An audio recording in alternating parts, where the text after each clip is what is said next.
сәлеметсіздер ме? Сабақтың тақырыбы «Бұлақ көрсең көзін аш». Сабақтың мақсаттары: тақырып бойынша деректер жинақтап, графиктік мәтін құрастыру, сөйлемдегі болымсыздық есімдігінің қызметін түсіну, есімдікті зат есім, сын есім орнына қолдана білу. Ертеде ешкі құйрығы келтеде. Қазақ тілі елінде морфология патшалығында есімдік деген қарт болыпты.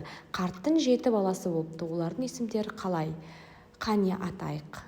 Яғни сіздер есімдіктің түрлерін атайсыздар. Келесі.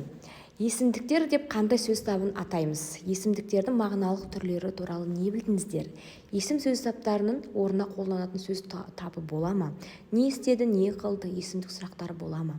Орынбасар сөз табы деп қандай сөз табын атаймыз? Есімдікті сан есім орнына қолдануға бола ма? Есімдіктің 5 түрі бар ма? Болымсыздық есімдігі. Болымсыздық мағынаны білдіретін есімдіктің түрі. Ол жасалу жолдары: ешкім, ешқайда, ешқашан, ештеңе, яғни еш деген сөзден басталады. Ал еш, кей, әлде, әр, қайсы, бір деген есімдіктер зат есім, сын есімдермен тіркесіп келгенде бөлек жазылады. Мысалы, еш уақытта, кей кезде, әр адам, еш уақытта, ештеңе, ешбір, ешқайда дегенде бірге жазылады.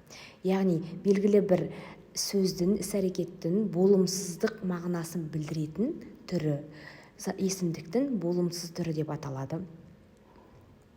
Бірінші тапсырма: болымсыз етістіктерді көп нүктенің орнына қойып жазыңыздар. Қажетті сөздер: ешқашан, ешкім, ешкімнің. Келесі тапсырма: берілген мәтіннен графикалық жазба жасаңыздар. Мәтінді түсініп оқыңыздар. Графикалық жазба, яғни графиктік мәтін құрастырасыздар.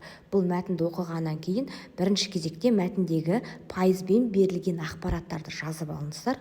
Сол ақпараттың нәтижесінде мына үлгі бойынша мәтін графиктік сызба құрастырасыздар. Келесі: сөйлемнен болымсыздық есімдіктерін тауып көшіріп жазыңыз. Сөйлемді түгел оқып түсініп аламыз, болымсыздық есімдіктерді теріп жазасыздар. Кері байланыс: не білемін, не үйрендім, не білгім келеді.